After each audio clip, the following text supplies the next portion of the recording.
épisode 215 sur YouTube. Voici l'ensemble de la presse internationale avec des gros titres. Demain, c'est le Classico, demi-finale de la Supercoupe d'Espagne du côté de Riyad entre le Barça et le Real Madrid. Deux informations fortes. La première, elle est ici, c'est une véritable bombe avec la prolongation de contrat complètement inattendue de Umtiti. Vous verrez pourquoi et comment. Prolongation également pour Modric, 36 ans. On reviendra ici également sur le coup dur du côté de la Juve. Chiesa, fin de saison pour lui et élimination de Steven Gerrard avec Aston Villa face à Manchester United entaché de problèmes d'arbitrage. La page spéciale Coupe d'Afrique des Nations. Bien évidemment, les gros sont entrés en lice. Aujourd'hui, c'est au tour du tenant du titre, l'Algérie. On fera le point, bien évidemment. On fera le point également ce soir. Vous le savez, c'est votre nouveau rendez-vous avec Brut. L'application à télécharger sur l'App Store. Je vous le répète, elle sera bientôt disponible sur Android. C'est promis, dans quelques petites semaines. En attendant, vous téléchargez ça sur l'App Store, c'est gratuit. Vous suivez ma page et on se retrouve tous les soirs à 19h en direct via nos caméras de téléphone interposées pour discuter de toute l'actualité du ballon rond et notamment la Coupe d'Afrique des Nations. Ce soir, du lundi au vendredi, comme tous les soirs, et c'est à 19h. À tout à l'heure, d'ores et déjà. On ouvre cette presse internationale avec donc pour commencer Manchester United FA Cup qui élimine Steven Gerrard et Aston Villa. Un but de Monsieur McTominay, ça c'est pour le positif avec la gloire de Manchester, mais ça a été compliqué pour United qui a été dans le dur dans ce match et la presse le dit très clairement. On parle de rire parce qu'on a eu un problème de VAR. Aston Villa a marqué deux buts qui ont été annulés par la VAR avec un problème une première fois sur ce but ici dans la surface de réparation. Et à quelques mètres, il y aurait eu une faute sur Edinson Cavani. La VAR est intervenue. Monsieur l'arbitre a discuté avec Cavani. But annulé en faveur de Steven Gerrard et d'Aston Villa. Et quelques minutes plus tard, un deuxième but sera annulé pour une position de hors-jeu. Ça a fait grincer des dents. Ça fait les gros titres en Angleterre. Mais Manchester United se qualifie. Et tenez-vous bien, ce week-end, qui s'affrontent face à face pour le compte de la 22e journée? Eh bien, les deux équipes. Et cette fois-ci, en Première Ligue, ça sera très intéressant à suivre. La bombe est arrivée à Barcelone. Elle est ici. Prolongation de contrat de Samuel Umtiti. Regardez, c'est à la une du Mundo Deportivo. Je vous explique tout simplement pourquoi. Ça fait plusieurs semaines que je vous le raconte. Barcelone a besoin de baisser sa masse salariale. C'est un impératif pour faire signer officiellement ces nouvelles recrues. Vous savez que depuis quelques jours, depuis maintenant, on va dire une grosse semaine, 2 semaines, Ferran Torres est arrivé de Manchester City. Il est bien au Barça, mais il n'était pas encore inscrit. Pour ce faire, il fallait baisser la masse salariale. On attendait des ventes. Coutinho est parti. On attendait éventuellement la vente de Luc de Jong. Eh bien non, la solution, elle est là. Baisse des émoluments de Samuel Umtiti qui a accepté cette baisse, prolongation de contrat et fort de cette baisse, eh bien voilà comment Ferran Torres peut signer officiellement au Barça. Voilà comment Umtiti inscrit Ferran Torres du côté du FC Barcelone. Voilà dans les gros titres de la page du quotidien catalan Sport. C'est une véritable bombasso Umtiti qui s'est réservé une porte de sortie tout de même. C'est expliqué ici. Il peut sortir libre. C'est une clause en 2023 dans ce contrat, mais il renonce à une partie de ses émoluments, ce qui donc permet au Barça d'avancer sur la structure aujourd'hui de la formation de Xavi. L'international tricolore reste donc au Barça et donc c'est officiel. Les voyants sont au vert, lumière verte pour Ferran Torres et pour signer. Je vous rappelle qu'il n'a plus joué depuis quasiment 100 jours. 93 jours depuis son dernier match. C'était sous les couleurs de Manchester City. Cas arrivé, départ côté FC Barcelone et toujours le cas Dembélé. Bien évidemment, on cherche la solution et on la veut, regardez, pour janvier les amis. On veut trouver la solution pour janvier. Coutinho était parti, ça vous le savez, c'était pour baisser cette masse salariale. Ça y est, c'est officiel. Le hockey médical de Aston Villa, le club du côté de Birmingham, pour signer à Villa l'information justement de Steven Gerrard dont on vient de parler face à Manchester United. Côté Barça, alors pour appréhender ce match de demain de demi-finale de Supercoupe face au Real Madrid, il y a des bonnes nouvelles. Elles sont là, regardez. Ansu Fati, eh bien là, il est dans le groupe. L'ami Xavi l'a fait venir dans ce groupe groupe de 24 joueurs direction Riyad. Il sera disponible. Il est le symbole de l'illusion, bien entendu. La illusion, on veut y croire. La méthode Coué du côté du Barça pour remonter. Le petit Pedri est également là. Voilà deux forces impératives du côté du FC Barcelone. La troisième, et ça elle était également inattendue, c'est la présence d'Araujo, le défenseur international uruguayen qui était blessé à la main lors de la dernière journée et qui avait été opéré. Je vous le rappelle, on ne pensait vraiment pas qu'il serait là. Et bien finalement, oui, et Xavi l'a emmené. Il lui a dit, viens avec moi mon pote parce que j'ai besoin de toi pour notamment stopper Vinicius Araujo, l'anti-Vinicius, l'homme fort du Real Madrid aux côtés de Karim Benzema. Ce qui va un peu moins bien, c'est pour Memphis Depay, l'ancien attaquant de l'Olympique lyonnais qui avait été une force vive, demandée, vous vous en souvenez, par Ronald Koeman, son compatriote. Il est dans le dur. Attention, ça pourrait éventuellement être une sortie, peut-être, du côté du FC Barcelone. Voilà pour toute l'actualité. Barça, l'adversaire, le Real Madrid. Voici l'actu du Real.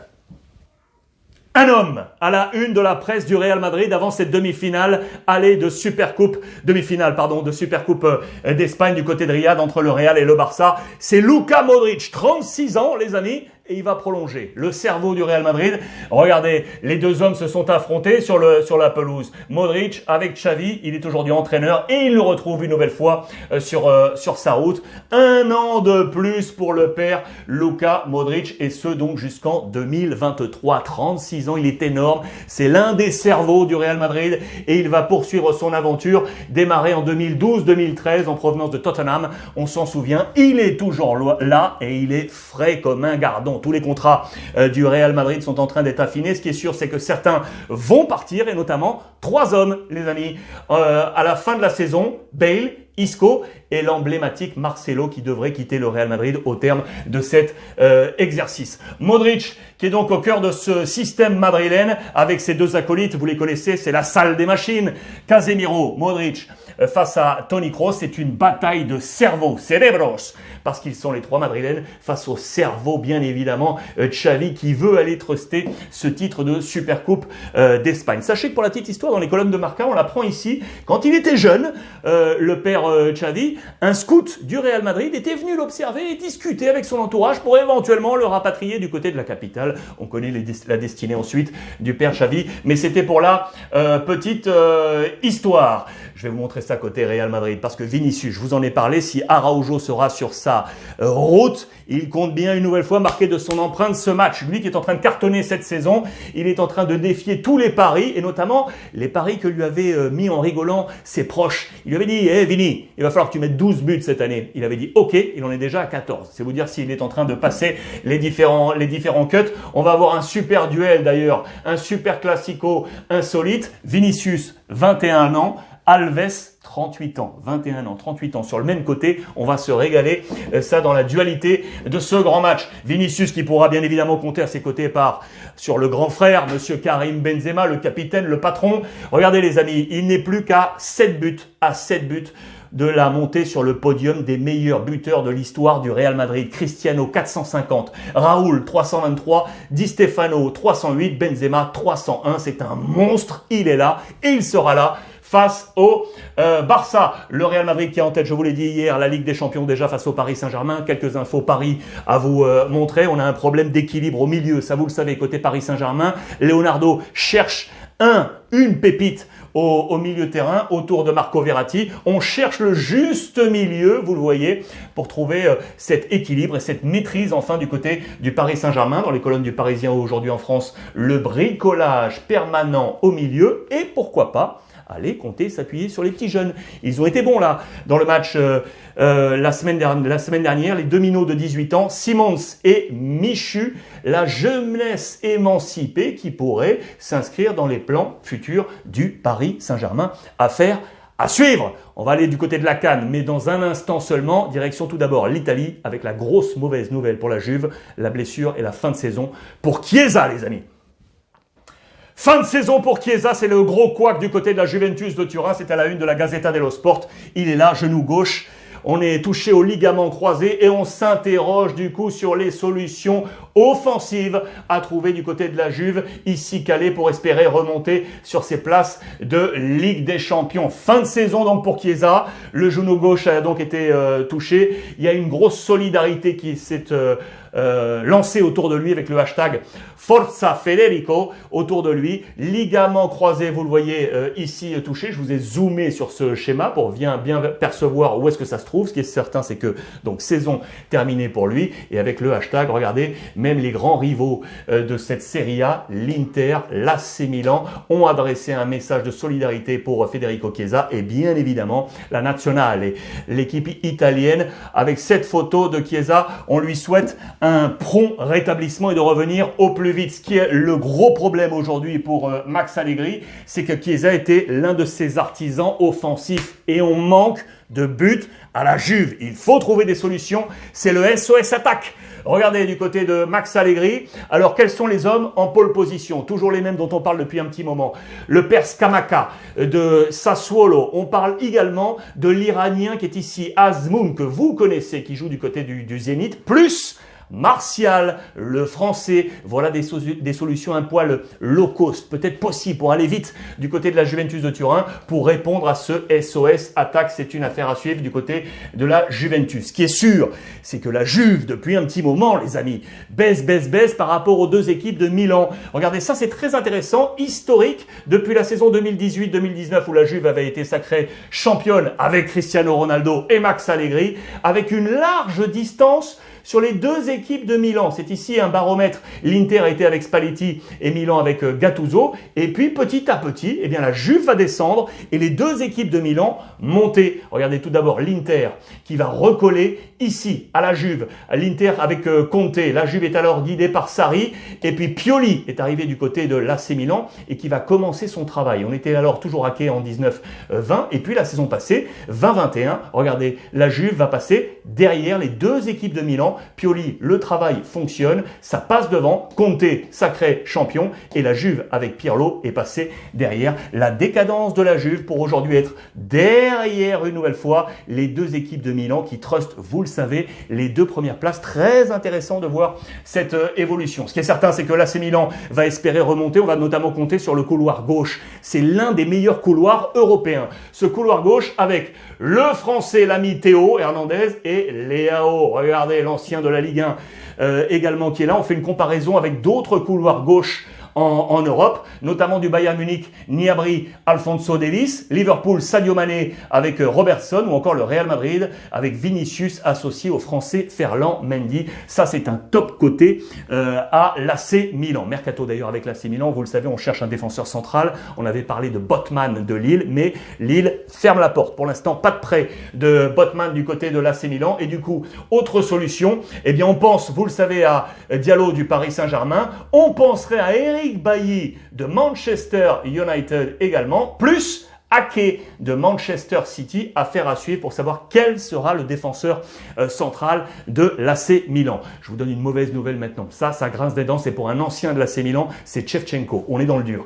Shevchenko est dans le dur, les amis, vous le savez, il est devenu depuis peu l'entraîneur du Genoa. Eh bien, pour l'instant, ça fait 9 matchs, 0 victoire. Le Genoa est toujours en bas, ici, en place de relégation. Et du coup, eh bien, écoutez bien, il pourrait être débarqué aussi vite qu'il est arrivé. Shevchenko, on chercherait éventuellement une autre solution. Vous le voyez, ce 0 pointé ici, 0 pointé en 9 matchs pour Shevchenko. Affaire à suivre du côté du Genoa, les amis. Voilà pour toute l'information européenne. On va passer à la Coupe d'Afrique des Nations.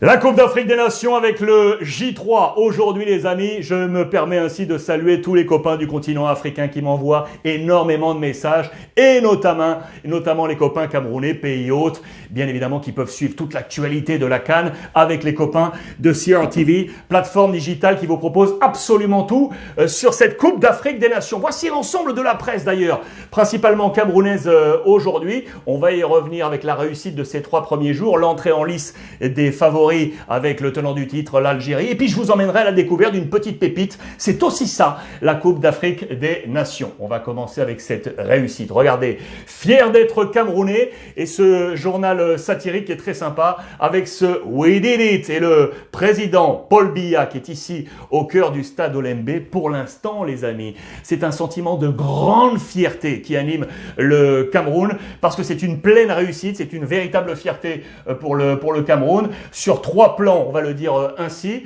Regardez avec tout d'abord la réussite de la cérémonie, bravo au Cameroun. Deuxièmement, la victoire, bien évidemment, avec Vincent Aboubakar sur le plan sportif, on est passé. Et le troisième plan, il est intéressant également, c'est sur le plan économique. Regardez, le développement économique du Cameroun, fort de ces nouvelles infrastructures, ça fait du bien au Cameroun. Sachez d'ailleurs que le secrétaire général attaché au président Paul Biya a présenté un document de plusieurs pages intitulé, vous le voyez, il est ici, Cameroun on the move. On est en marche côté Cameroun pour relancer l'économie camerounaise fort de cet accueil de la Coupe d'Afrique des Nations et ça fait du bien. Il y a quand même quelques grinçages dedans. Il y a quelques grincement de dents, pardon, du côté du Cameroun. Je vous montre ça, vous en avez peut-être entendu parler sur l'ensemble des réseaux sociaux. Sachez que dans la nuit dernière, de dimanche à lundi, à Douala, en marge de la cérémonie, il y a eu un acte isolé. Des journalistes algériens ont été un poil bousculés avec des téléphones dérobés et autres, vous le voyez, et on s'est posé des questions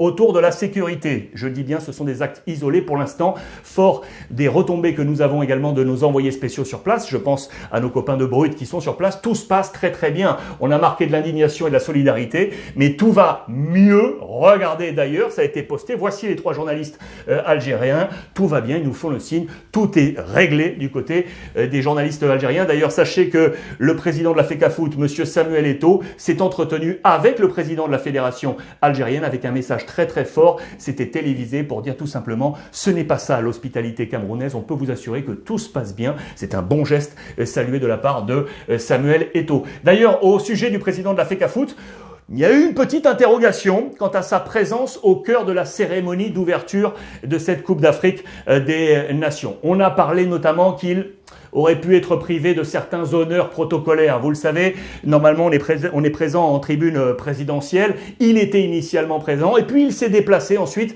pour aller dans la loge des artistes. Regardez là, c'est là cette photo. Il était notamment aux côtés de l'ami Fally Ipupa, le célèbre artiste congolais qui a ouvert en musique cette cérémonie. Ils étaient ensemble dans cette loge. Ils n'étaient donc pas en loge présidentielle. On s'interroge sur les relations entre le président de la CAF et le patron de la fédération camerounaise de football. Vous allez comprendre pourquoi. Et puis, je vais vous parler de cette colère-là des vieux indomptables. Voici le papier sur l'ami Samuel Eto'o. Vous voyez que c'est à la une de plusieurs papiers dans la presse camerounaise. Mais ça semble être réglé là aussi. Vous avez eu l'intervention avec le président de la fédération algérienne.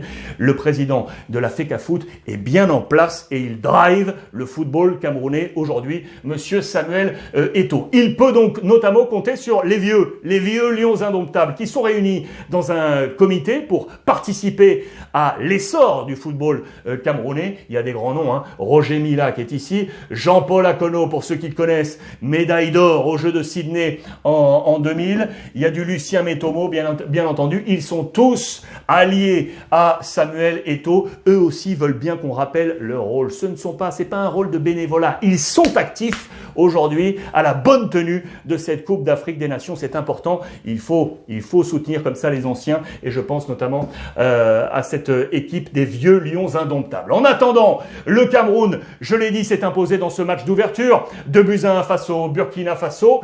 Mais ça a été un poil brouillon. On a été mené 1-0, je vous le rappelle, avec les 2 pénaltys de monsieur Vincent Aboubakar. Et du coup, nos confrères, je salue notamment un copain, un collègue, Patrick Mboma, lui qui est actif sur les antennes de Canal+ Afrique.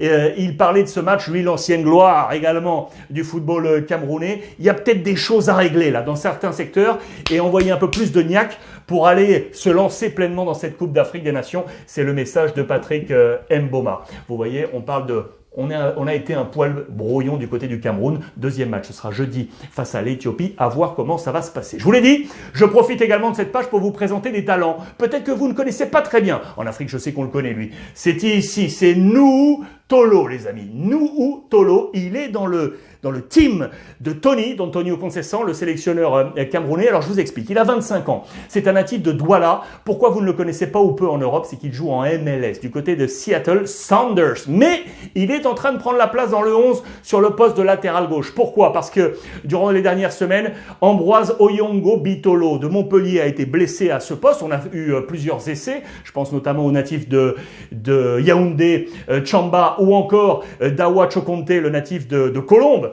ici en France.